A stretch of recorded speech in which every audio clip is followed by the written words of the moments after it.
Now, ANC Secretary-General Fikile Mbalula has extended his appreciation to the leaders of the previously disbanded ANC Women's League. Last year, the NEC took a decision to disband the national leadership structure of the Women's League led by convicted perjurer Batabile Dlamini.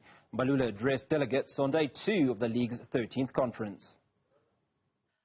And I want to tell you that it should be the last time that the ANC meet and disband organizations. Yes, to disband a province, it should be easy, but never easy to disband an organization. The Women's League is the pulse of the women of our country and the best representative of the ANC amongst women of South Africa. The Women's League was disbanded. And I want to also thank those comrades who were disbanded. Obatabile Nomiyo. Because when they were disbanded, they accepted, they didn't go and do things that seek to undermine the decisions of the organization. Now, senior politics reporter Ziyanda Ngcobo joins us live from Nasrec.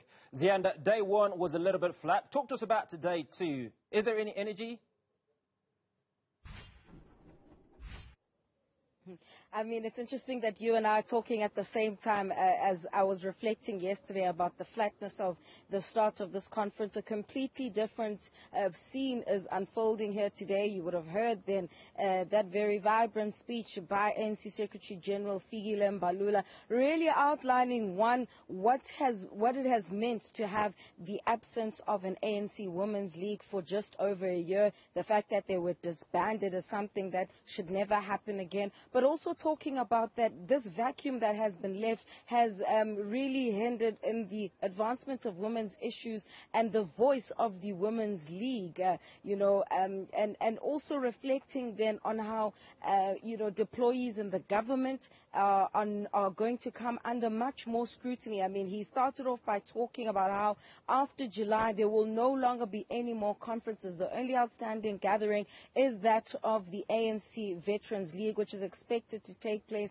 next weekend. And then from next month, the real focus and the real work is going to begin towards then the election campaigning, rebuilding structures such as the Women's League, such as the Youth League that also recently held its own conference, and then also then ensuring that service delivery is dealt with. 2 key issues that were mentioned by him. One is load shedding, of course, which is something that affects all South Africans, not just ANC members, but also this issue of getting trucks off the road and making a very clear and pointed statement towards the Public Enterprises Minister Pravin Gordhan to say ship in or ship out. Let's listen to what he said earlier.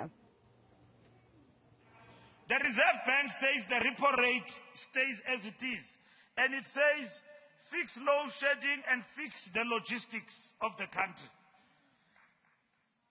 And then it says move the heavy vehicles off the road to raid, and that is the policy of the ANC. Now I'm going to say to Pravin Gordhan, I was with him there, I was also a minister of transport. Comrade Pravin, move faster, or otherwise we will move you.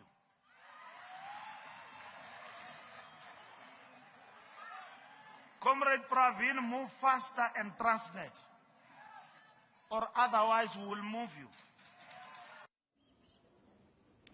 So that is also reflective, I guess, Hugo, of the impact that government deployees have in terms of the ANC being able to campaign. And, this issue of coalitions is something that is bedeviling all the political parties, really. But Fikile Mbalula emphasizing that they're not aiming to get into coalitions, saying that coalitions are messy, to quote him verbatim, and that they don't want to be found in a situation where they're stuck having to negotiate. But even if they do, they believe that as the party that's likely to get the most votes, even if they were to form a coalition, that they should be the ones leading that formation. But back to the point about women's issues being at the forefront of the agenda, even when it comes to the NEC. I mean, Mbalula used the example of how two vice-chancellors, one at UNISA and UCT, saying that they are being vandalized and that the Women's League, their voice has been absent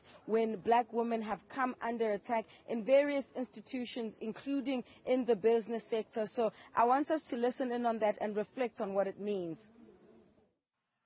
When a woman in UNISA is appointed a vice-chancellor, Lenkabula, the Women's League must be the first to stand up and defend her.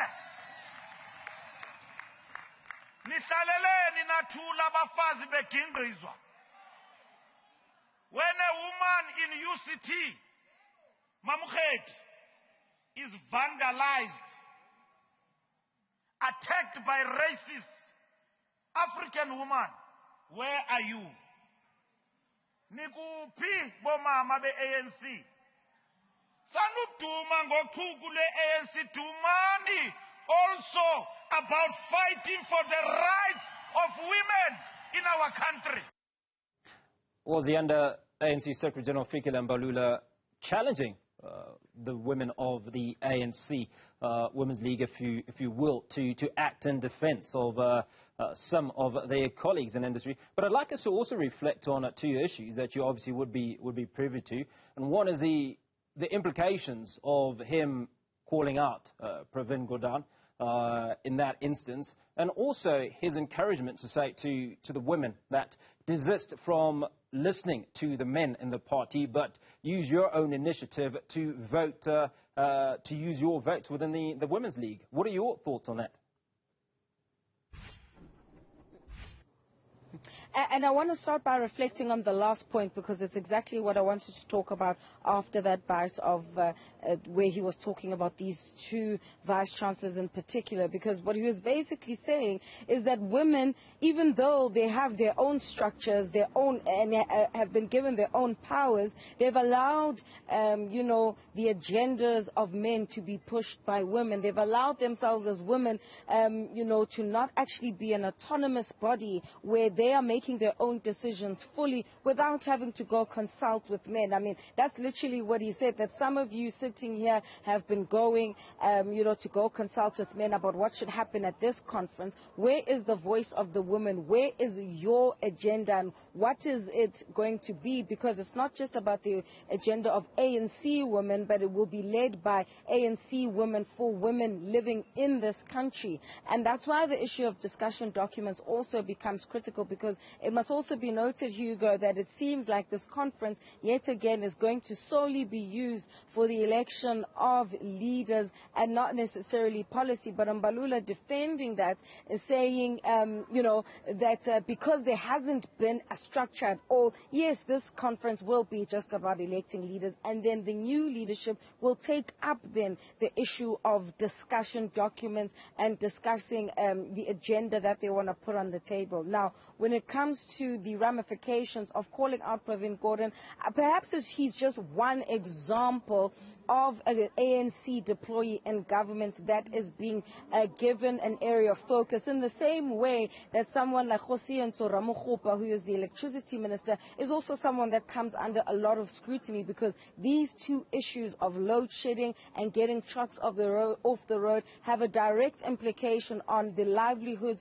of South Africans, and of course in turn the sentiments that South Africans feel towards the ANC. And of course you wouldn't want a negative sentiment ahead of that national election next year.